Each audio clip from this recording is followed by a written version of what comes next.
The college football experience, Virginia Tech State of the Program episode on the Sports Gambling Podcast Network is brought to you by Underdog Fantasy. Sign up at UnderdogFantasy.com. Use our promo code TCESGPN to get up to $1,000 in bonus credits. And remember, as always, folks, to let it ride. Hey, folks, this is Bud Foster. You're listening to SGPN. Let's let it ride.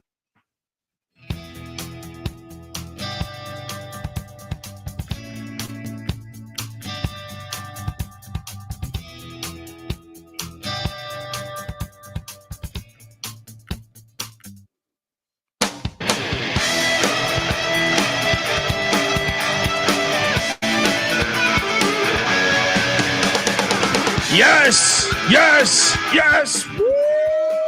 Welcome to the college football experience, Virginia Tech Hokies State of the Program episode. And yes, I'm excited to talk Hokie football. I've been wanting to do this episode for like 2 months. Just been sitting there. March Madness happened. I wasn't able to do it. Was talking Coppin State basketball. You know how it is.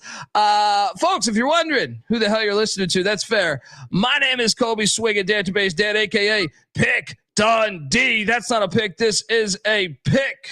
He was raised in the land down under, where a man thinks on his feet, speaks with his fists, and lives by his wits. When Dundee happened, he was a superstar. He's the kind of guy that would drink a gallon of gasoline so he could piss in your campfire. You could drop this guy off at the Arctic Circle wearing a pair of bikini underwear without his toothbrush, and tomorrow afternoon he's going to show up at your poolside with $1 million smile and a fistful of pesos. Oh, we're talking Hokie football. Is there a better entrance than Enter Sandman? I mean, I remember my first time I was in high school and my basketball coach, he's like, I wasn't known as Pick Dundee yet, but he goes, "Hey, Pick Dundee. What we're going to do is we're going to go to a West Virginia Tech Thursday night game." And I said, "I'm in, man." He's like, I'm going to charter a bus. Me and my friends, we're going to get shit hammered on the bus. Right? And then we're going to go all the way to this game, enjoy it, and then we're going to come all the way back. No staying overnight. We don't got that type of money. And it was one of the greatest times ever. I am joined by my co-host. I just mentioned West Virginia. He's a former West Virginia and South Carolina staffer. Give it up for Ryan McIntyre, a.k.a. Moneyline Mac. How are you, brother? Doing good. Yes, I love Enter Sandman. I can't say I love the Hokies, but I loved the days where we played the Hokies every year. It was one of the best rivalries. It was what college football is all about. Thursday night, epic games, and we both hate Pitt. So, yeah, let's talk some Hokies. Mac tonight. Come on, make it Mac tonight. We are also joined by third man in the booth here. Once again, folks, if you're listening to this on the audio side, youtube.com/the college experience. I've been wanting to get this guy on the show for a while. For my money, he hosts the best Virginia Tech podcast, the Too Deep podcast, which I've actually been lucky enough to be a guest on. Also, he hosts the Sons of Saturday Virginia Tech podcast. He is a Virginia Tech alum. Give it up for the great Pete B, brother. Good to see you, man, and thanks for hopping on with us. What an intro. Thank you very much. And speaking of intros, the Enter Sandman reference, I'm hoping that I can be known for more than an entrance, because right now that's kind of what Virginia Tech is. Like, everyone knows about Enter Sandman, but they don't talk about the football as much anymore, Colby. Yeah, I feel like, you come in a little bit like, the sad dog in a way of like, man, you're not inviting me on the show because we're winning fucking national championships or Sugar Bowls or whatever. You're bringing us on to see the state of the program, because that means maybe things aren't the greatest right now. But I wanted to have you. You can attest to this, because I contacted you a while ago to get on this to do this show, and I host the nightly March Madness show, and it just wasn't happening. I couldn't fit it into the schedule at the time. Basketball ends, but then at the same time, an article comes out from the University of Texas, of all places, like a Texas. I was like an On3 site. Texas writer. Yeah. I believe his name was Paul Waddington or Wadlington. A British guy, yeah. Well, and just a hit piece on the Hokies. I didn't know. Look, I didn't know the Virginia Tech and Tech. I remember that '95 Sugar Bowl in New Orleans, but I didn't know that there was animosity between the programs. But and you know what? I should just drop the article so the people in the chat could see what I'm talking about here. But they drop an article talking about what essentially happened with Virginia Tech's program. They were rolling under Frank Beamer, and kind of did a deep dive on it with like the administration and what went wrong and why their finances aren't the same. I mean, even and they took those bastards think I didn't notice that stray that came from my East Carolina Pirates. And this is where I'll remind them that we believe in the Pirates, in the spirit of ECU. But yes, I have to admit, this article, I listen to your show all the time, Colby, and that soundbite, like it's one of my favorites, despite me like really hating ECU. It's like that 80s like set like pump up sound. Like I listen to you and Trans Patty or Chicken Patty or whatever you want to call him. Hoping he'd be here so we get a couple tuck jobs going on. But like, I'm a big fan of your show, so I'm honored to be on the show. Let me say that off the bat. But that clip, every time it comes on, I'm like, I wish Tech had a song like this with that goofy ass like singing. It's so good. Well, thank you, man. The reason why I didn't want to get Patty C on this episode is Patty C's he played at JMU, loves JMU, but he loves every Virginia football school. This includes Virginia Tech, Old Dominion, and Liberty. So he roots for all of the state of Virginia. And he recently, he's been sending me these texts that JMU and Liberty are going to take over the state. He says that's his angle of like, they're the future of Virginia football. So I was like, man, if I have him on the show, this thing will do a 4-hour show. They'll be arguing back and forth. He'll be drunk. I know Kramer either. There's a lot of ties to Tech in the Sports Gambling Podcast Network with Kramer and Patty and like even yourself. Didn't you like couch surf in Blacksburg for a few months there? I needed a gig, and my buddy hooked me up with. I was an audio engineer. This was the best, man. Like I was an audio engineer for what the hell? So like I don't know what it was. It was like a chemistry, like some type of chemistry lab where they were doing something where what's great though is I come in there, like he just hooked me up with a job. I was just I just got kicked out of school and just couldn't figure it out. And from the bottom of the barrel. Yep. Yeah. And he's like, dude, come down to Blacksburg. So I was in Blacksburg for like 3 or 4 months. Audio. That's how editing. we know each other. Yes, because you lived on my former co-host's couch, Robbie. Yes, who was our mutual friend. That's how we met. Yeah. Fucking what a world. But what's great, what I love about this is one of their guys didn't like the voiceover guys didn't show up. So I got paid to be on it. Like, so we edited the audio for like this for the upcoming school year. If you're in like a chemistry class. Right. Or I don't remember if it was chemistry. I don't remember what it was. It was some type of science. Right. And they didn't have anybody. So they're like, dude, you want to make $100? So I'm the fucking voice on one of their, well, if you mix these two, you're like, you get, and I'm like, this is so great because I'm here 3 months and like, these people are going to be in the middle of a class, listen to my dumb ass talk about some chemistry or something. Anyway, great time. And it's led to this. You're behind the mic now. Yes. But yeah, man, this article comes out, man, and it kind of took me by surprise. I sent it to you, I think, right when I read it, and it's all about the state. I dropped it in the chat, folks, if you're watching this thing, but it's all about the state of the program. And I guess I'll start off from the top.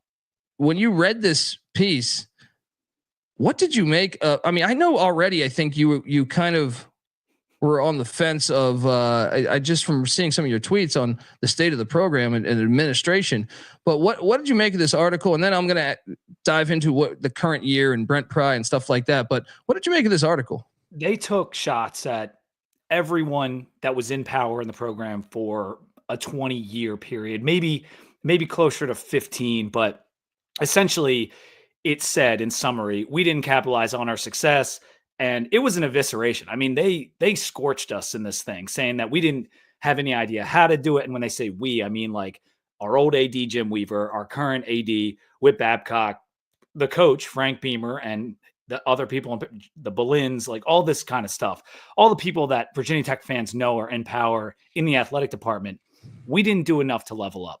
And thus we have fallen off the way Nebraska has fallen off, the way other schools have fallen off. But the problem is, Colby, we haven't bounced back. And I guess that gave an opportunity in the spring of 2025 to roast us. I'm not exactly sure like why now or whatever, but I think what Waddington was trying to do is just trying to like, don't let this happen to you, program X. Like it's happened to the Hokies because they suck, and here are all the reasons why. There are certain counters to like us not doing anything, but obviously we have been a step behind since Frank kind of fell off in 2012 and beyond. Yeah, and a couple of the parts of the article that stood out to me was they said, right now the Cincinnati Bearcats, who have lost $250 million over the last dozen years, have a larger assistant coach salary pool than Virginia Tech. And it also says a part that where it highlights on that Virginia Tech negotiated one of the worst Nike deals in college football, that half of the money that the Virginia Cavaliers got from Nike. Are these things? I mean, I feel like they got to be accurate, but were you aware of these? The Cincinnati one, I don't really know if that's true, and I tend not to believe it at this point. But I can't say for sure. With regard to the Nike contract, that has been a thorn in Tech fans' sides for a long time. However, no one other than the people that made it really know the details. But we are all aware that it was one of the worst deals in Power 5 and was for a really long time. And in fact, we're supposed to be up due for a new deal coming up here. And Whit Babcock was just on record like a week ago saying like, it's not going to break the bank. So thanks for that, Whit, that we're not going to the highest bidder. We're going to be Nike and it's not going to break the bank. And so that's whatever. I mean, the Nike deal aside, what were the errors that we made? I think the biggest thing that happened is when Frank and the kind of the hacks that we had in college football of like the 757, just having undiscovered talent being a pipeline to Blacksburg, when that kind of ran dry and Frank decided to hang it up, we bring in Fuente. They didn't change like the mom and pop style. Like they didn't modernize when a lot of other schools around the country were building out bigger staffs, having larger salary pools. We didn't do that. And in some ways, Fuente got kind of screwed over by that. I'm not a Fuente fan. I never have been. But as the years have gone by and more and more facts come to light, part of me thinks there is credence to the idea that like he didn't have all the resources that he should have had if we wanted to be big time. It doesn't excuse losing to Liberty. It doesn't excuse losing to Wake. Those schools don't have more resources than you. But to be a big time program, we were not staffing it out like that. There's a podcast from the Sons of Saturday, who's the podcast group I work with, where they had him on in 2020. They had one of the recruiting guys on, and we didn't have a Huddle subscription. In 2019, we didn't have a Huddle subscription within the football program. So this is the kind of like lack of vision that the department had. Now, there were things that we did do. We built the Beamer Barn in the late 2000s, 2010-ish. I can't exactly remember when the Beamer Barn was built, but our big indoor practice facility. We expanded the stadium when I got into school. That was a huge like expansion in 2002. Of course, we're talking 23 years ago now, but it was a big deal when that happened. South end zone, they rehabbed the entire side where the press sits and everything more recently than that. And we got into the ACC. So there were things that happened that would lead to believe like we had a great TV contract when we first moved into the ACC with Miami and BC.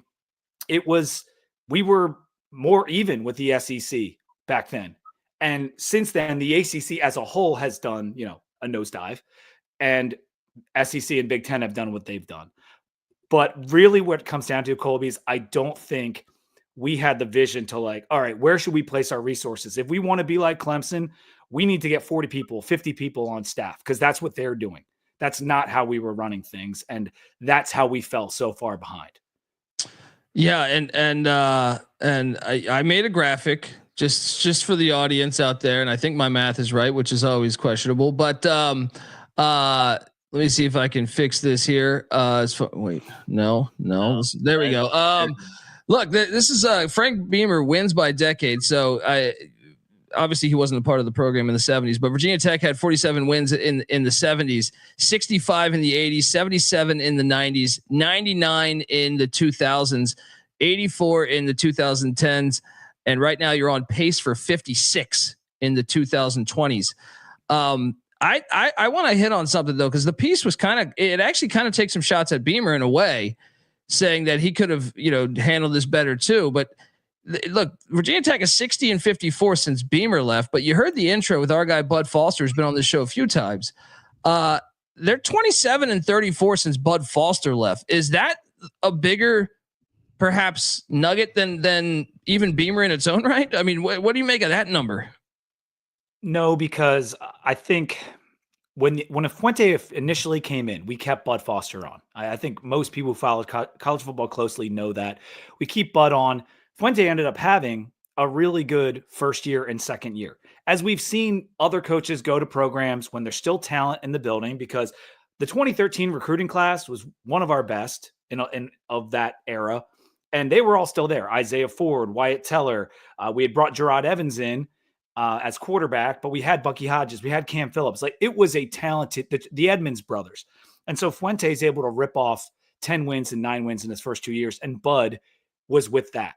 But you could even tell then that we weren't backfilling the right way, and that we might have been on borrowed time. Now, none of us were telling ourselves that, but we probably should have been. And the whole idea of kind of keeping Bud on and not Fuente having his own guy, also, like, looking back, maybe that wasn't the best idea either. Because Bud the administration could kind of fall back on the idea, well, Bud's still here, so we don't really need to change anything, and Frank is not absolved. Like, he is not absolved of blame in terms of what he could have done to make sure that we were set up going forward. But he also didn't know any different. And the success that we had under Frank was completely unprecedented. You're looking at that graph. We were dog shit for our entire history before Frank Beamer. I mean, yeah, sure. A good year here, Bruce Arians, there's a couple of years where, we have decent years, but by and large, we were not a football school. We were not good at football until 1992. And then the bowl streak started. Like, that's really when things got going. And so it's hard to fault Frank at all when he raised us so high above the historical average of what we do.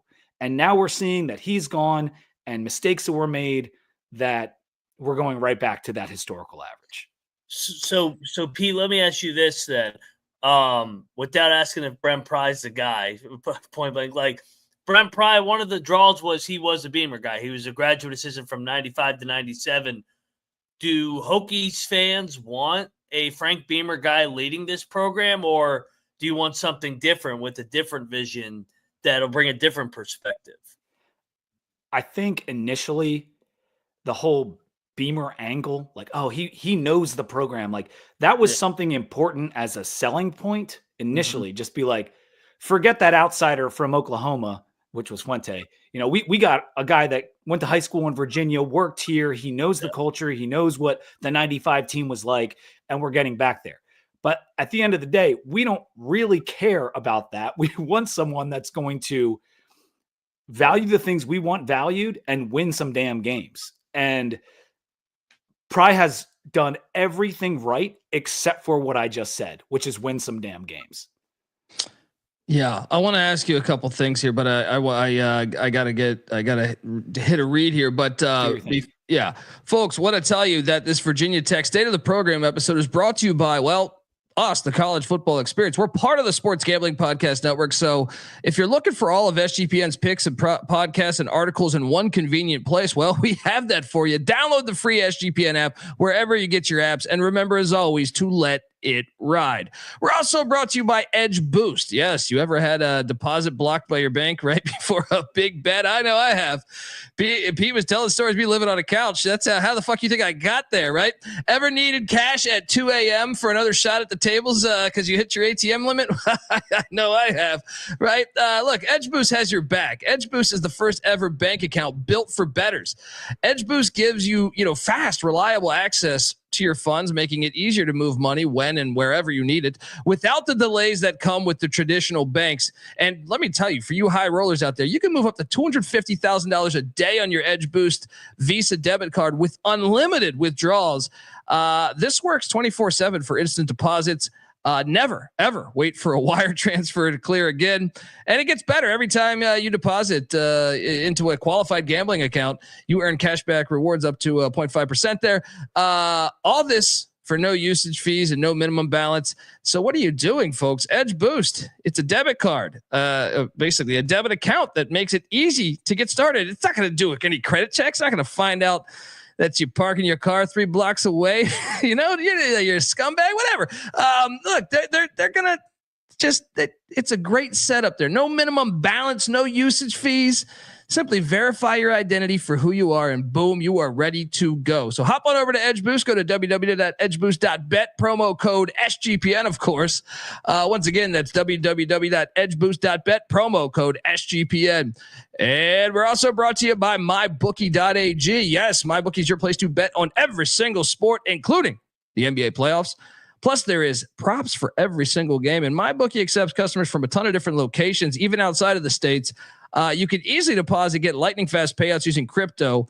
So what are you doing? Head over to mybookie.ag. But when you do, use our promo code TCESGPN for 100% deposit match up to $1,000. Terms and conditions apply, of course.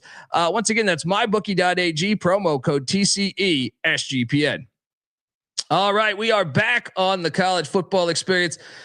You had mentioned, Pete, that it's Nebraska. The one that stands out to me, and there's similarities to me.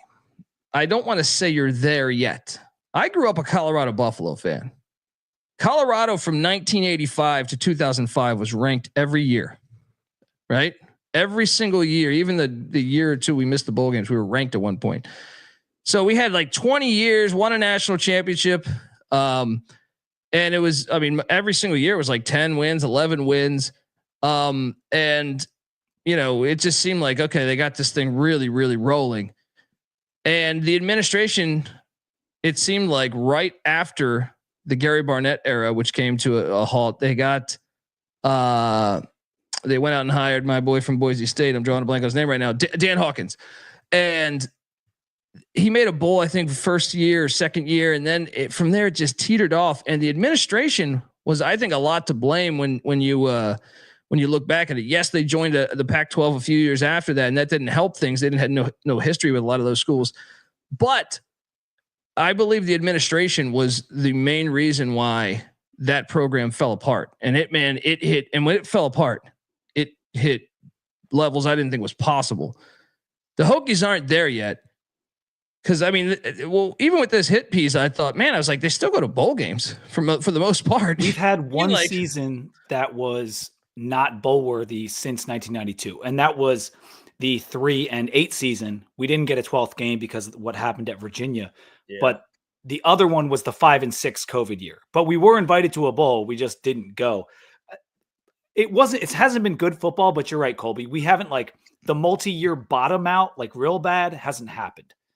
But it kind of reminds me that you're in this era. If everything's accurate with what I read, that you're in this maybe you're in the Dan Hawkins era where, Colorado is 5-6, 6-6, 5-7, and they're just not putting it together. And if the administration, if that is the reason why, doesn't catch up, you could be an afterthought, especially in a shaky ACC where you don't even know this thing will be a conference in 5 years. But here's my thing. I've been to Lane Stadium multiple times, right? I have been around that university. They love Virginia Tech football. There is money. The enrollment's big. I don't understand how they can fail at this. Tell me though, that you think that there's that this is like the end of the road and there's going to be a resurgence because of there's too many people that I think care about their football program. Am I wrong here? Yeah, because a lot of the teams that are in the ACC that may struggle, like BC has for a while, like Wake is starting to do now, they don't have the game day experience or the crowds that show up like we do. And we support every sport, but football in particular, even when we're bad, we sell out damn near every game. And if it's not a sellout, you can't really tell because it's pretty damn full. And so in that respect, yes, our fans are pretty rabid, probably similar to Moneyline Max Mountaineers, like in terms of the culture and it being important to that region. Like the people care. Like you said, they'll drive the 4 hours from Nova to go see the game. I just drove 7 hours to go to the damn spring game. I love it down there, and our fans are dedicated.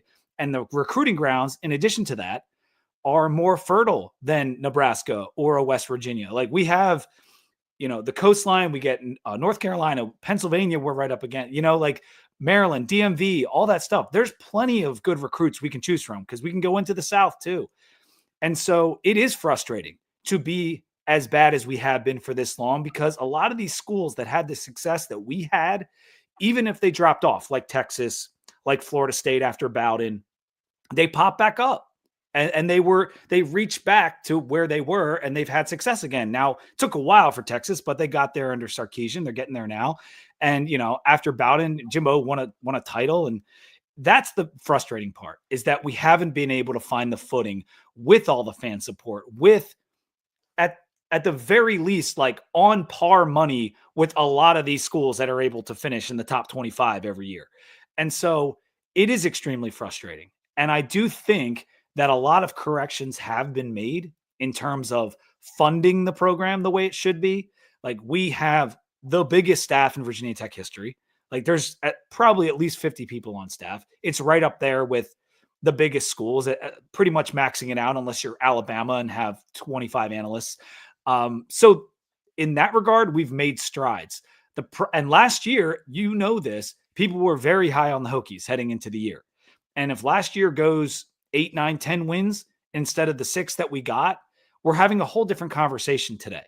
But the fact of the matter was we lost 4 one-score games, and now we just look like another 6-6 year for Virginia Tech. Despite the fact that there were things about last season, if it goes differently here or there, it wouldn't be painted as the dumpster fire that it ended up being. And Pete, that was you stole right from me, that the expectations last year and West Virginia fans, that's a dangerous word, just like I'm sure it is for you guys, when everybody was saying this is a dark horse to get to the college football playoff, and then you go out and lose the Vandy game to start the year, and you come all the way back. You got hit in the mouth to start, come all the way back. Did that feel like that just deflated the whole season after that? I said this just the other day to my current co-host, Sam. I said that Vanderbilt loss, in terms of what it did to the overall fan base vibes, was one of the most damaging losses in Virginia Tech history.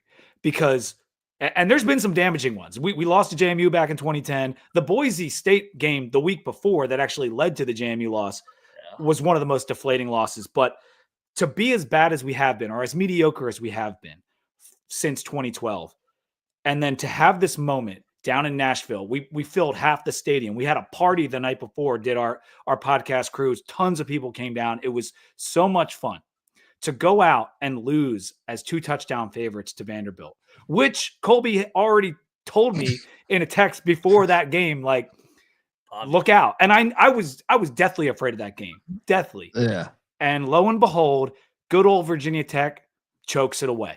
And we lose. We don't even play football for the first half. And then we try to come back. And that right there, any casual fan that had decided to come back to the Hokies over the first 2.5 years of Brent Pry just said, nah, fuck it. We still suck. And it just killed everything. It killed everything. And so, that one, it still stings. And listen, them beating Bama made it look I was just about way to ask better. that. I was just about to ask that. Okay. Like, thank God they beat Bama. Yeah. Thank God. I knew you guys were in trouble when I had casuals coming up and be like, "Hey, Virginia Tech is my dark horse this year." I go, that's a dangerous word. I said that was a trendy pick, man. Yeah, I feel like very Pete trendy. had it. I Very feel like trendy. a lot. And I was all over this. Diego Pavi is a fucking dog. No, I know they're on the schedule again this year, and I want to ask you about that. But Mac, do you see any parallels? I know that, do you see parallels between West Virginia and their program over the, I know that it's a little bit different because you guys went to the Big 12, and it's just, you feel, to me, West Virginia, the Big 12, especially early on. Now you got Cincinnati and UCF, but it felt like a man without a country. But do you see any parallels in this? I know you read the same article. With West Virginia in their program, because at one point, West Virginia, you can take it back to the Major Harris era. You can take it back to Rich Rod. They were knocking on the door of a national championship. Do you see similarities? Yes, but to Pete's point earlier, West Virginia has popped up for a 10-win season here and there, like the Will Grier year, where they played around. Maybe they were a playoff contender. I don't know. But can I tell you something about that Will Grier year real quick? Yeah. So we played you guys that year, first game at FedEx, and Tech won. And I'm not bringing it up to brag about that. The reason I bring it up, you guys, is because that is the last time we beat a power conference team ever. Other than the AC, out of conference. That is our last win out of conference against a power team. Was that West Virginia game? We're talking 2017. So that's the dearth that we've had. And you guys ended up having a great year that year. And our 17 wasn't bad, but that's a long time ago, as you know. Yeah, but Colby, to your point, I think we never got, the Mountaineers never got to the national championship, but they had been flirting in the top 10 here and there with Will Grier and that team, or Gino and Tavon Austin, but they never threatened to win a national championship or anything. But Virginia Tech just hasn't even really threatened to be a top 10 team again, or a top 15 team consistently, it's really surprising, to be honest. Because like Pete said, their fan base is crazy. They're loyal. They have one of the best entrances in college football. Even when they're playing a primetime game and they might be 4-4, that the walkout gives you goosebumps and it's sold out, and then unfortunately they have to play the game after that. So it's surprising that they haven't gotten back to that top 15 a little bit, except for the preseason last year. In a way, it reminds me of Texas A&M a little bit, where Texas A&M is just awesome fans. I've been down there for a game. You should be the greatest home edge because of the passionate fan bases. Or fan base.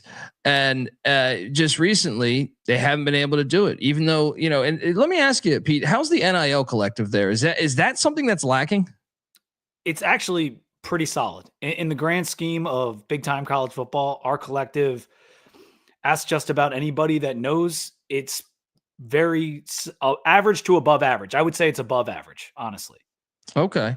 Yeah, I thought maybe that would be one of the X factors in this too, because I always feel like you saw, we just misappropriated a lot of funds last year, Colby. That's really what happened. I mean, we paid then you for heard the Hendon Hooker stuff too, though. I mean, you've had guys go elsewhere and be very good. Yes, and that was in an era a little before there was all this pay for play. That was right on the edge, and that was a Fuente deal. He thought Hendon needed to grow up a little bit. He benched him in that one really cold game because Hendon wasn't feeling well. That was a whole weird situation. And we had a couple other 4-star quarterbacks on the roster. Now, one of them was Braxton Burmeister.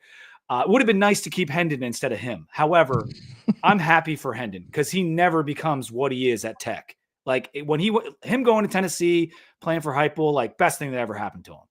Yeah. I want to ask you about Pry here, but I'm going to do one more ad read here. But folks, want to tell you that the college football experience, Virginia Tech State of the Program episodes brought to you by Underdog Fantasy. Yes, I know it's not college football season right now, but when college football is rolling around, Underdog does a great job of doing it. But right now they do a great job with everything else too. NHL, MLB. I was playing UFL this past weekend. Underdog, you name the sport, you got it. They got it. Underdog Pick'em. You can play and sport up to 100 times the amount of money you enter on this thing. So sign up, and when you do, use our promo code TCESGPN to claim your special pick plus first time deposit offer up to $1,000 in bonus credits. That's underdogfantasy.com, promo code TCESGPN. We are also brought to you by Rhythm. Yes, Rhythm is your home for AI backed picks and props. And look, Rhythm just dropped their models for the Major League Baseball. Gotta love that. We got done using them in college basketball. They were fantastic over there. They also have models for NBA and golf. Really picks so good it feels like cheating. But one of the things I love is building your own model. It's simple, it's easy. You can take things from the other models that are out there. So you got to check it out. Rhythm has some amazing deals going on right now as well. 25% off your monthly subscription with the promo code SGPN25 and 50% off your annual subscription with the promo code SGPN50. That's Rhythm, RITHMM, promo code SGPN25 or SGPN50. All right, we are back on the college football experience. Glad to have Pete B, host of the Too Deep Virginia Tech podcast and Sons of Saturday podcast, which, by the way, you can find on Twitter at Sons of Sat VT and also at Too Deep VT. I'm curious here. Now, one of the things that stood out to me, and I should have number crunched this in hindsight. One of the things that stand out to me in the Brent Pry era is I feel like anytime they play a decent team, they lose. Like I thought I did during the regular season last year. I think I pulled up like their record against Power 5 teams with the winning record, and I remember it being atrocious. Now I don't have that in front of me, but one of the things that stands out to me about Brent Pry thus far is I feel like his teams are always unprepared. Where are you at with Pry? Do you think I'm accurate here, or I'm just hating on Virginia Tech? You are accurate. In fact, it's not just you, Colby. It's the cover 3. They said it multiple times last year. I know Patty C is a fan of the cover 3. Like, I love Bud Elliott. And every time he would comment on Tech, which wasn't much because we weren't good, was like, they look poorly coached. Like, they just look poorly coached every game. Like, the athletes are there. There seems to be talent out there, but they just can't get their crap together. And even in the games where they do manage to claw their way back in the game, because that's one thing about a Brent Pry team. Like, they don't quit. Like, we found ourselves way down in that Vanderbilt game, way down against Rutgers, and we fought back in both games, but we still lost at the end. And Brent Pry is like 1-12 in one-score games in his time at Virginia Tech. And what you said right away, we don't beat anybody good. You are correct. We never punch up. That's one of the things my buddy Billy, who works for the Sun, says. Is like, we just have never punched up in one game. The best opponent Brent Pry has beaten was Liberty, the year that Hugh Freeze was about to leave for Auburn. Like, we played them in that last game. It wasn't technically the last game of the season because the UVA game was supposed to be the final week, but it didn't happen. We beat them in Lynchburg, and by one freaking point. I remember it. And then because they like fumbled in our own end, but whatever. I'll take it. That is our best win. That's Brent Pry's best win since he's been at Tech. That's tough. Pete, yeah. And let me ask you this. One of my biggest complaints of the Neil Brown era was we never won at home in the big games. Is that been one of your biggest frustrations, is when you get a Florida State or a Clemson or whoever, Miami, coming to Blacksburg, where that used to be, you're coming into Blacksburg, you're walking out with an L. Or if you win, you're gonna have to fight like hell to get out of there. Has that been one of the biggest disappointments, is some of these disappointing games of playing up a level? Because it's hard to win on the road. I mean, to get a top 10 road win, that's asking a lot. But when they come to you in Blacksburg with that fan base, I think you should have a puncher's chance. Would you agree with that? Does the fan base agree with that? Forget the big games, Mac. I want to beat Rutgers at home. Like that, you know what I'm saying? Like, we can't lose it at home. We can't win the easy ones at home. NC State came in and kicked the shit out of us 2 years ago at home. Yeah. You know, and we had a lot of nice wins in 2023. Like, we beat the Tar out of Pitt. It was Kyron Drones' coming out party. We beat up Syracuse on a Thursday night. It was awesome. APR had 4 sacks, but those teams weren't good. Like, we are not beating. And that's why I said the Liberty, because that Liberty team won 8 or 9 games. Like, we can't beat any team with a pulse under Brent Pry. It has not happened. Now, go back to the Fuente days. Like, we took Notre Dame to the wire a couple different times. We didn't got Carolina under Fuente, I thought, right? You beat Carolina with their We rank, beat Carolina as a ranked team. They were like number 17 in that Hurricane game, but that's going back to 16.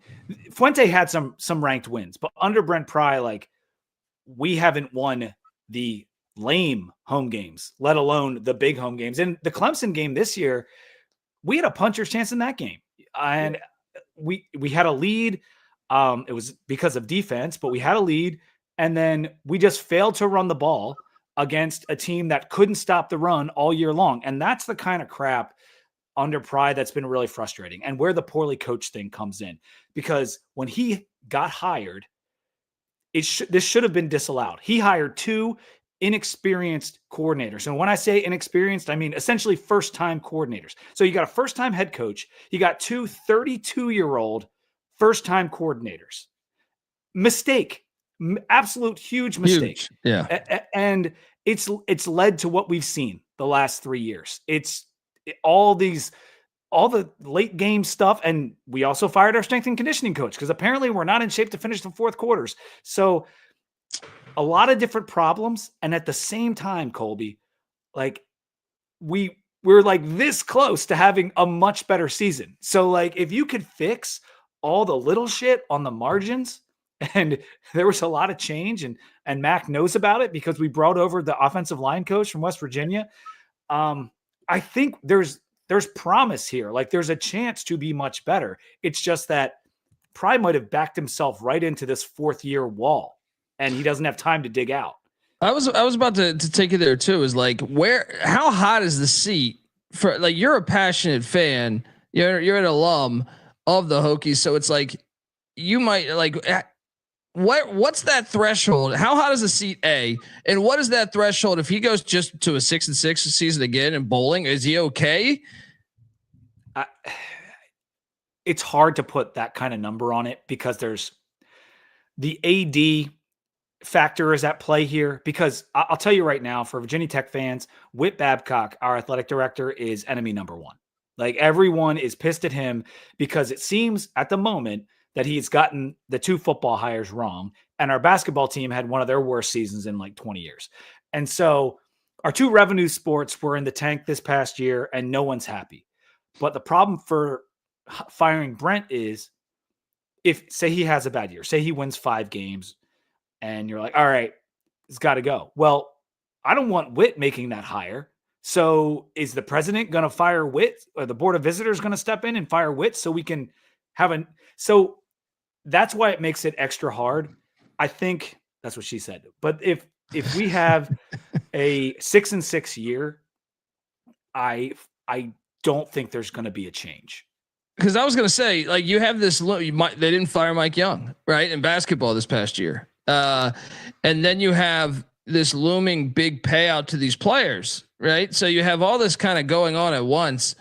Which I thought this past season there wasn't many firings. There was as much as normal in college football because of this big payout to the players that they're due.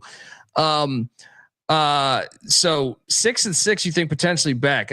So they bring in Philip Montgomery at the offensive coordinator spot. I like Philip Montgomery. I thought he got a raw deal at Tulsa personally. He had Tulsa in the AAC championship. Their enrollment's like 1,200 people or something, 2,400. I forget what it is, but it's something, one of the lower in all of college football. And, just a year removed from that, I felt like they had a tough year. They lost a couple guys. They had some guys injured. He got fired. Drew, I want to ask you 2 things. A, your thoughts on that hire. Have you heard anything about what's going on with him? And then obviously Kyron Drones is dinged up, and it's making me very weary about Virginia Tech this upcoming season because I saw the backup hit the portal. Drones is on one of the backups, not our main backup, but one of the backups. Okay. Yeah. But talk a little bit about that because I'm curious. Just I think Montgomery's a good football coach. If anything, I think he's a better head coach than Brent Pry. Well, that's what's nice, right? We finally get an adult in the room, and not that Brent Pry is a young man, but in terms of being a head coach and being in, having more responsibility in football, like Montgomery's seen a lot of things. He was RG3's coach back at Baylor. He goes to Tulsa, has some success early, kind of fades, and maybe his recruiting wasn't great. I'm not exactly sure what happened. But for us, and when we just went and rehired a young DC, I was grateful to bring in someone like Montgomery because of the veteran leadership. It's someone where we might not screw up our timeouts at the end of the game. You know, there's these little things, like we used to make fun of Mike London for being time cop, always messing with his timeouts. Brent Pry has those problems. Like all the game management stuff, that's one of Brent Pry's issues. And so if Montgomery can help cover up some of those flaws, him and Matt Moore, the offensive line coach, seem to be getting along. Like Montgomery has nothing but great things to say about him. I think he's happy that Matt Moore brought over some of the West Virginia offensive linemen with him because we desperately needed offensive line help. But yes, I like the Montgomery hire, Colby. I question a little bit the success of his offenses at Tulsa. I know he was the head guy, but am I wrong in that, like, wasn't he calling the plays? Wasn't he the de facto OC for that team for a while? I think he was. And a good point you bring up is Gillespie, who I thought got a raw deal at TCU, but Gillespie was their DC who actually was the DC at TCU when they went to the national championship. So like he got fired like a year after that, I thought unjustly, but you're a little bit right there. The offense, I will say they seem to have injuries often. I thought at the quarterback spot, maybe he runs his quarterbacks a lot. So maybe that's a flaw. Personally, I like it, but I mean, obviously without the injuries, but I think, using your quarterback's wheels in college football, I think every team should pretty much be doing that. Yes. Yeah, I mean, he was certainly calling the plays for a few years there. And what do you think about the Auburn tenure? Like, I know that was a little bit of a mess, and Auburn itself, with how many cooks are in the kitchen down there, it's usually not going to go well for someone that's not the head guy, right? Yeah, I didn't really know what to put into that because that was what, Freeze year number 1, I believe, right? Mm-hmm.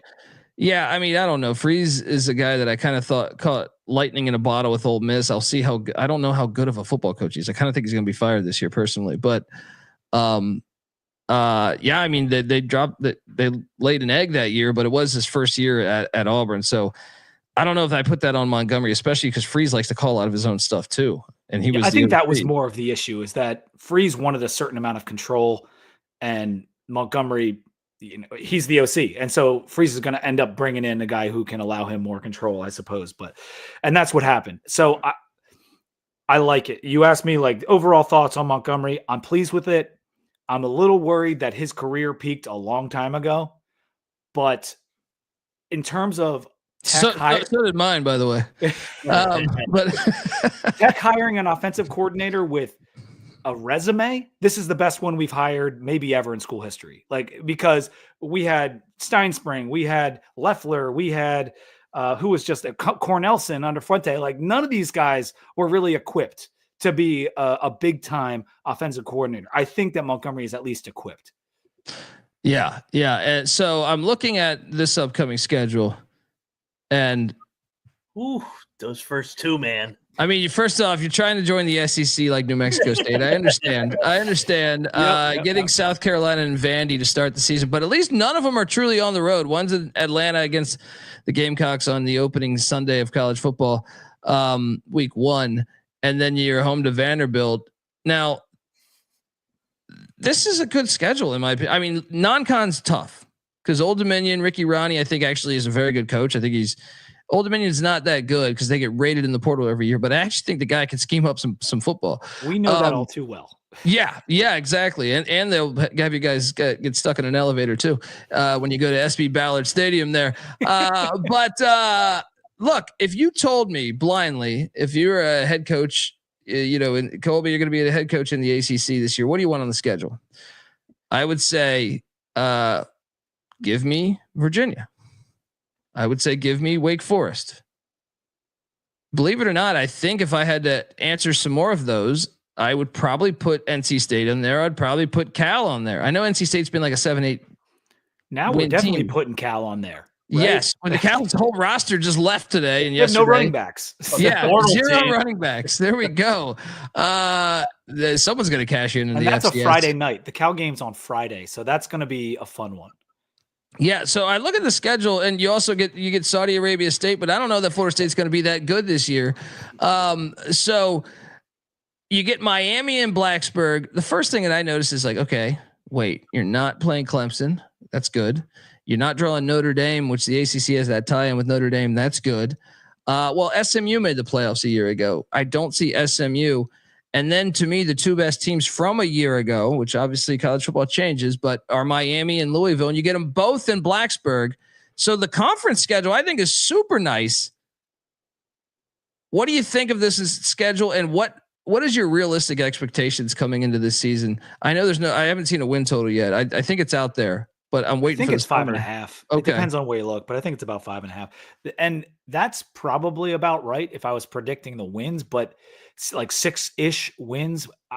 But this season, you know how much we had 6 guys at the combine, and that is an indictment in of itself of last year, right? If you're bringing 6 guys to the combine, you should win more than 6 games. That's just my opinion, because that's just the guys that are good enough to be invited. We had other guys too that were veterans, like a lot of veterans from last year. That's why preseason people were talking us up. So this year was kind of supposed to be a rebuilding year.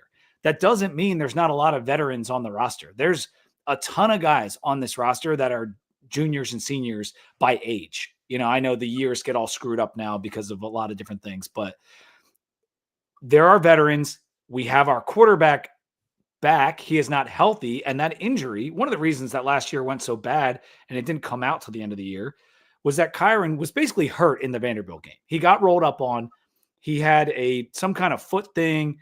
Then he had a turf toe. Then he had a meniscus throughout the year, was never fully healthy. And he didn't play well. Like Kyron did not play well. And so now it's hard as an analyst of Virginia Tech to say like, well, if he's healthy, then we probably win more games. I don't know.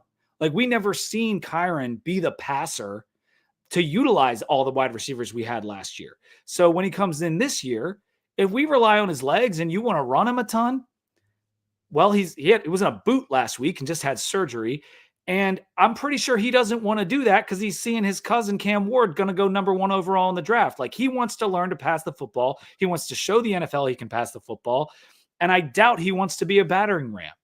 If I knew that we were going to do what suits our strengths best and run him 15 times a game, I'd feel a lot better about the offense and what we could accomplish. But I don't really know what I'm going to get. That's the issue.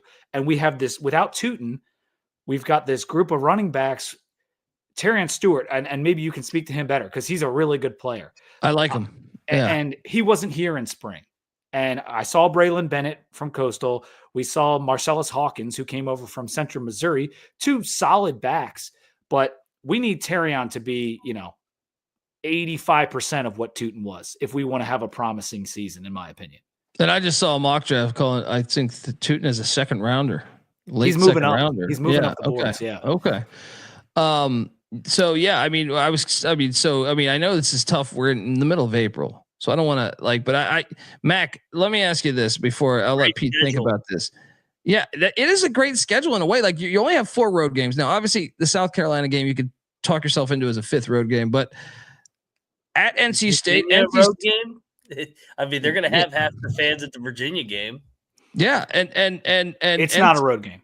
Yeah, I don't think NC State, they lose their DC. They had some NIL problems. I think a lot of their best players dipped out. Florida State is one where I have no idea what to really expect from them. I know their win total is at like 7.5, but I know they'll be better than last year, but I don't think they're going to be like serious contenders in the conference. I wouldn't put them there yet. No. I am high on Georgia Tech though. I think Georgia Tech could be a sneaky team in the ACC this year, but still, I think the schedule aligns very nice for you, especially, when you play Miami late in November, when you play Louisville. I know Louisville can be kind of cold, but Braum likes to pass the ball around. Anything in those final 4 weeks there, you get the cold weather of Blacksburg, maybe even some weather or something. I like where the schedule to me is fantastic. Now it's a good schedule. No, everything you laid out from afar, it looks nice, but we had a nice schedule last year and too many follies down the stretch of games. And so I think the ceiling for this team, with just all the question marks, I think would be 8. Like that would be the ceiling of wins, would be 8 wins. And if we got to 8 wins, I think there'd be a little bit of a celebration. Like, okay, we kind of had to regroup. We made some nice hires, and now we can be back on a trajectory in the right direction. But I think that 6 or 7 is far more likely, like far, far more likely. And if you drop those first 2, then it kind of changes my math, because I'm thinking we got to pay Vanderbilt back and get them at home. Like we have that game in Blacksburg. We have tape on Pavia that hopefully this year our defensive coordinator watched. Let's try to win that one, fellas. Like we should win that Vanderbilt game at home. We really should. But if we go 0-2, then I'm thinking like it's because now you're measuring your performance. So then that's probably a 6-win season at best at that point. But if you get Vandy, you could win 7 or 8 games. It's possible. Pete, from the psychological side, I always like to say the year after the year, like because everybody hyped you up last year. Target was on the back. Could this be the team that maybe goes under the radar and because they get a nice schedule, maybe their record, because you said they lost a bunch of close games. Could this be the team that maybe gets on the right side of a bunch of one-score games and takes advantage of a nice schedule? I mean, sometimes you see that, right? You see these teams that almost win, and then the next year they end up capitalizing on that. And it's kind of like a law of averages thing. I hope that's what happens. And we had Dante Lovett, who's going to be one of our starting cornerbacks. He came on our show during the national championship game, and he's like, I kind of like the fact that we're an underdog this year. Like it's making everyone a little bit more motivated. And that's not what you're supposed to really say, but that's just human nature. Like you are getting talked about all summer. Pate's talking you up. The national podcast are predicting you might win the ACC. And then you get fed humble pie down in Nashville and you don't know how to deal with it. And the whole season kind of goes from there. Mac, I think it could happen like that. Whereas it is better for Virginia Tech, just from a historical perspective, like don't rank us, don't talk about us, let us sneak up on you a little bit, kind of like what Vandy did last year. And speaking to you, I'm all for the underdog role, and I want nobody kissing our ass. So I think you're onto something. I'm with you. I like the year after the year angle. Well, and there's another thing is like we've shit on Pry, and I think rightfully so. But he's 16-21 as the head coach of Virginia Tech, but that article did mention Beamer was trash his first couple years with the Hokies, and they figured it out. We talked about Colorado earlier. Bill McCartney was who was their best coach in their history.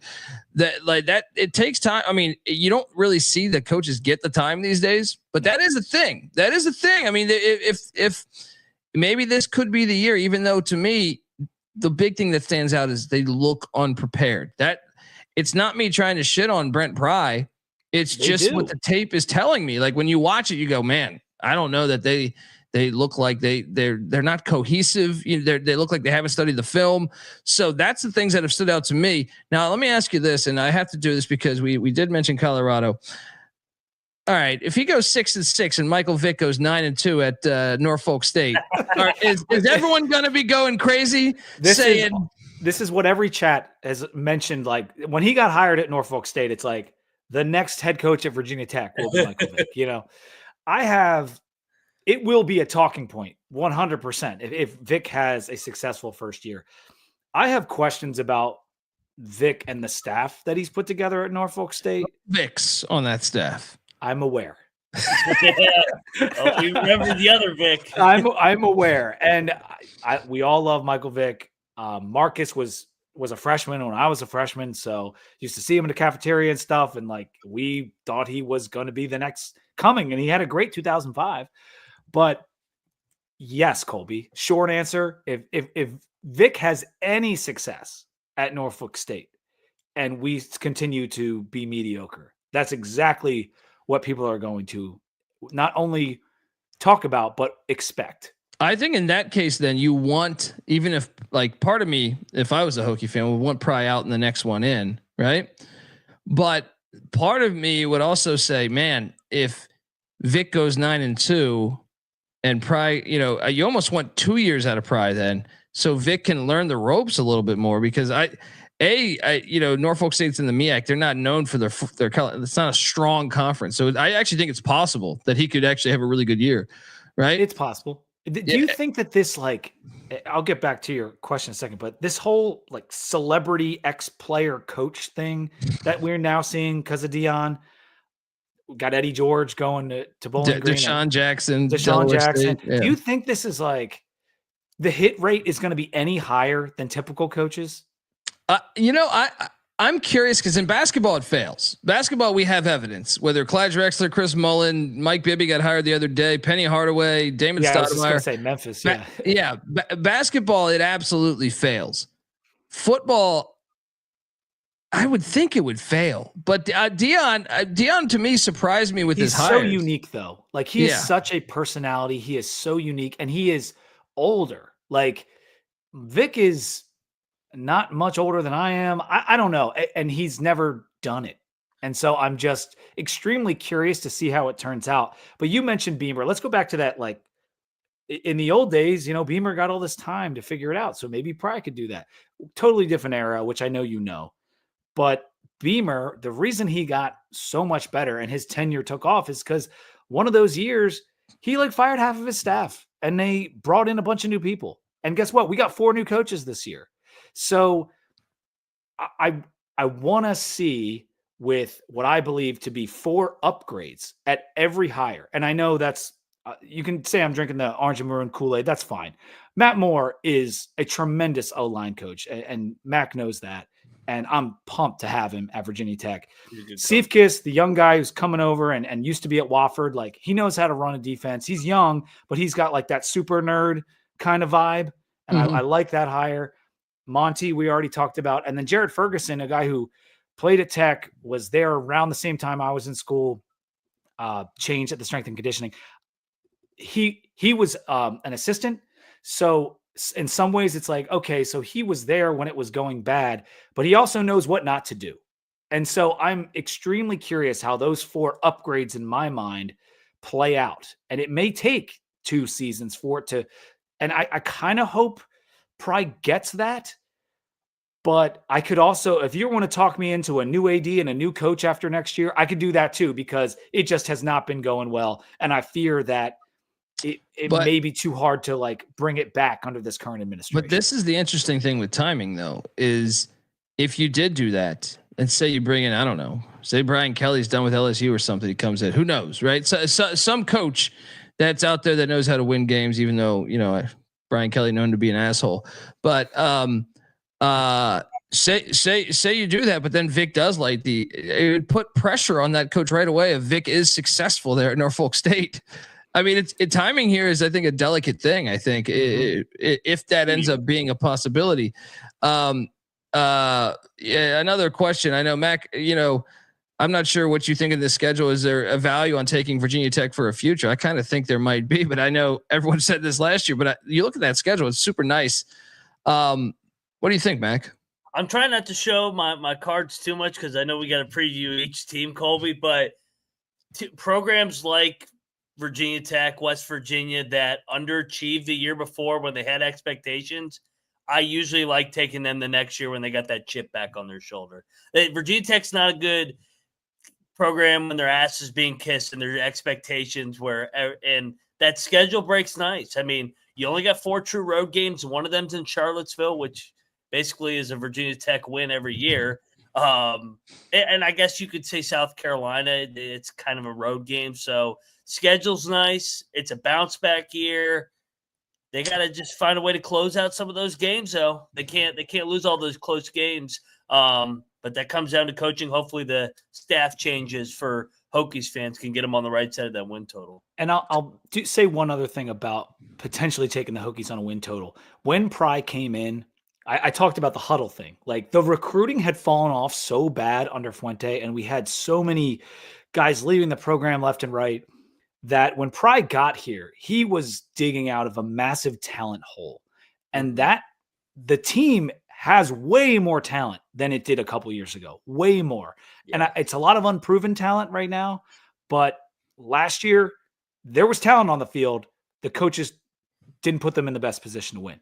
This year, if they do that, this team it's a lot more talented than people think. I think that what the nation would think. And so Moneyline Max thing of like going the other way, kind of buying a stock when it's down, that might be okay here.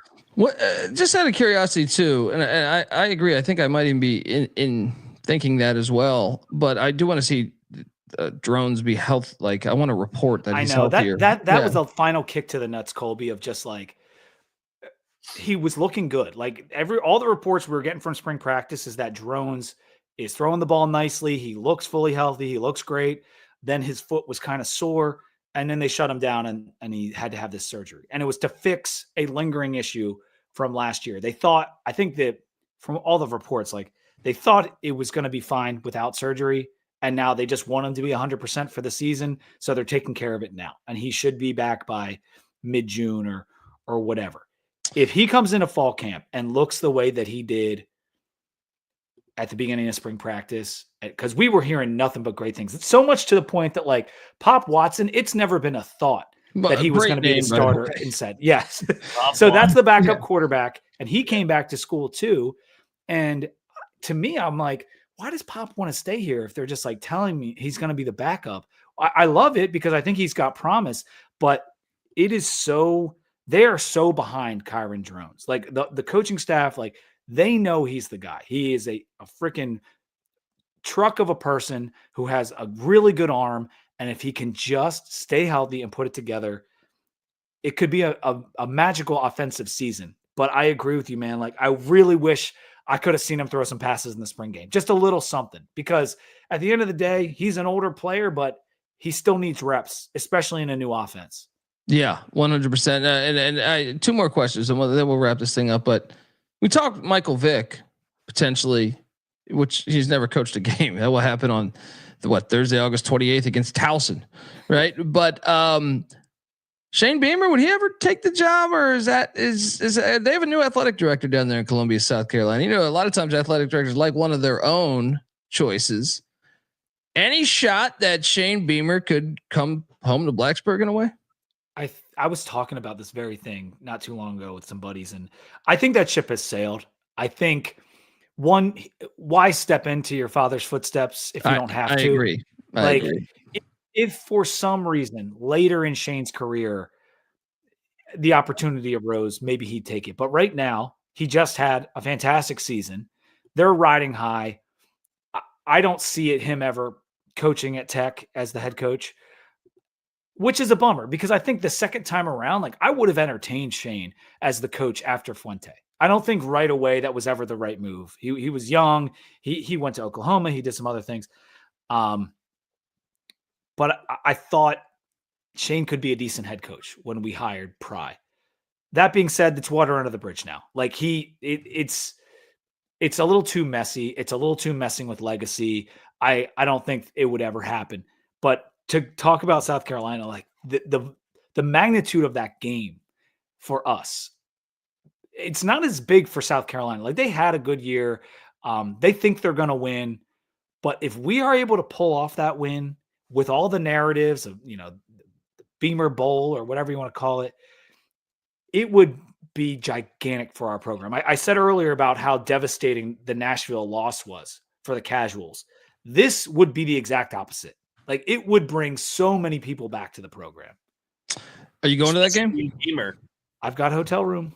There you go. So I'm planning on being in Atlanta. I really want to see the stadium too. Like no Chick-fil-A's on a Sunday, man. And the game's on a Sunday. Can you believe that?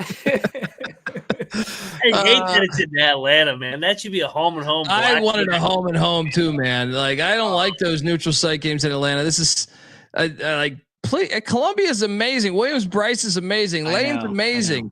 We're killing ourselves here with these corporate games in that regard. But what's up, Mac? Could you imagine Beamer coming back to Blacksburg? I mean, come on. They botched this. This game should not be in Atlanta. No, it would be a lot of fun because you get Sandstorm and you get Sandman, like at the two different stadiums. Very cool. Yeah. I just saw that comment about the Redskins should draft Tootin. Apparently he was on 106.7 The Fan today saying that he did like a workout or had a chat with one of the Redskins coaches. Tootin did.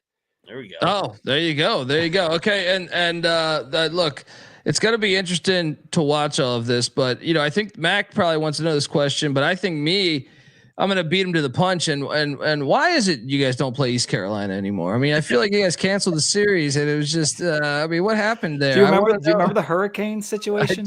I do. What was the final verdict there on that? Like they were bitter. I know ECU was bitter about that. Here's the thing about playing ECU, and it's the exact same thing with playing ODU. I don't like playing those teams because they hate Virginia Tech. It is their goddamn Super Bowl. And for the most part, we could give a shit. And so we have everything to lose and nothing to gain. And Colby, I still have nightmares about James Summers. Like I hated playing them so much. And so I'm grateful it's canceled, but now we have ODU. So we're dealing with the same thing, different little brother. But you guys gave us a lot of shit. And back in the day, this, Colby, that like Tech and ECU were on the same footing. Like they were constantly foes. They played like every year. And it would have been nice if, they had been in the Big East when we were and kind of came up together. But as it stands right now, like I hated playing them for all the reasons I just said. Yeah. I know Mac wants to see Virginia Tech on the schedule. And I don't know what's happening there. I mean, I know that it's tricky with West Virginia because they're in such a spot where they have to almost choose the backyard brawl or Virginia Tech, because what are you going to do? They play 9 conference games in the Big 12. So you only get, if you're going to load up both, God bless you. You're pulling a Stanford where you're just loading up 11 Power 5s. But is there any chance of that thing coming back? It would have to probably replace Pitt unless Westford or the Big 12 went to 8 conference games. Yeah. Like the SEC has. It's a shame too, Mac, because when we played 3 or 4 years ago, back to back. Yeah. It just didn't have the same juice. Now you guys won both of them. So like maybe that's partially playing into my mentality. I enjoyed it. Like I just didn't think it was like, it used to be like a bloodbath in the stadium. I felt like when we used to play. Dude, I've been to multiple of those games. I've been to multiple. That's a game I got pepper sprayed. Dude, those are that needs to come back. But this goes to my thing of like, if they're not in the same conference, it doesn't pack as big of a punch. When you're in the same conference and you have a chance to fuck them over, and you're battling to win that conference, but also, just like with the backyard brawl being a non-con game, it doesn't, it's still fire. The backyard brawl, you fucking hate each other, but it doesn't pack the punch of ruining your whole goddamn season and ruining your national championship run. So people will remember that, till they die. I don't know. It's just something that I would love to see happen. Maybe if the ACC ever folded or something, but I wouldn't mind if Tech, of course I want to land in the Big Ten or the SEC if we move into like this whole world where the ACC dissolves, but a fit for the Big 12, like Virginia Tech fits in the Big 12, playing West Virginia, playing Cincinnati. Like there's a certain fit there culturally that would be fun as shit. It really would be. And I think they would grab, like if the ACC tumbled apart, they say North Carolina, both Big Ten and SEC, we fighting over them. But you look at the teams that I don't think would have a landing spot, which the Big 12 would probably eat up, would be Pitt, Louisville, and Virginia Tech, which I think all of them kind of make sense. It's kind of the Big East. You'd have like a Big East region of the Big 12. You would. It'd be awesome. And it'd be great for our fans because then we could actually get in the car and go to a game again, other than Cincinnati. What that drive to Waco is hurting you? No, my fucking I got a flat tire 1,000 miles in a second. What was it? Nick Florence versus Geno Smith in that epic 700 yards of offense for each team. You guys had some barn burners versus Baylor back in the day. I know, man. Trust me that. I'm still holding out hope that somehow that happens. Virginia Tech coming over to the Big 12 and Pitt coming over to the Big 12, and then kind of like Colby said, have a little Big East division and just reminisce on the good time. We brought Rich Rod back. We might as well play all the teams Rich Rod coached against the first time. Yeah, you're taking it back. Was that very emotional for you, Matt? Oh, dude, it was. Because I was in the minority in it. Nobody wanted him really, and I'm just like, dude, that's who we need. And I think people just didn't give him enough credit for what he did at Jack State. and people were so bitter at how it ended. But I'm like, dude, we got to bring him back and get this culture fixed. So yeah, you guys should bring Beamer back so that we can go Rich Rod versus Beamer. Did you are you guys feeling all right with all the portal departures? I did today, like the wire hitting, they're like, there are 25 in the portal. No, now there are 30 Mountaineers in the portal. Like, were you kind of losing it, or is that just to be expected? That to be expected. They don't want to be here, get out. First year, you're still in your first year with Rich Rod back, so I get it. He's doing the Dion thing. He's cleaning out the closet. As long as I got Rich Rod, I'll trust the process, as they say. Colby, can I thank you finally on air before we cut off here? That just I appreciate your show this year because you helped me win my pick'em, and I listen to you guys every week. I there's a couple shows that I like, but you guys pick every game. And so that was so useful when I'm trying to pick the Toledo game that I can actually get you, Patty, and NC Nick talking about it. And I can get a little education on how to make the pick. So I don't follow every pick. You know, sometimes I go with you, sometimes I go with Patty, sometimes I go with my own thoughts. But out of 125 people, I won my pick'em, and I have to give College Experience the shout out because you guys pick every game. Dude, incredible. I wake up and you like randomly Venmo me money, and I was like, "Whoa, who the fuck is this guy here, man?" I was like, I wish I had more friends like this, but no, dude, you're very welcome. That was your tip. That was the tip, man. I needed to pay you out.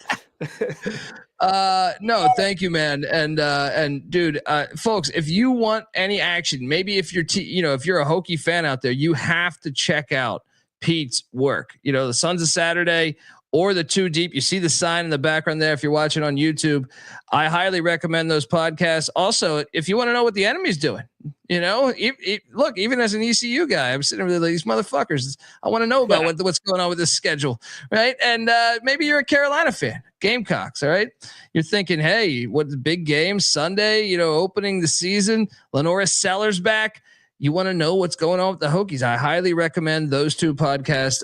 Pete, thank you so much for hopping on, and I'm probably going to bring you back one of these, maybe for that game, or maybe the my boy Diego Pavia coming into Blacksburg.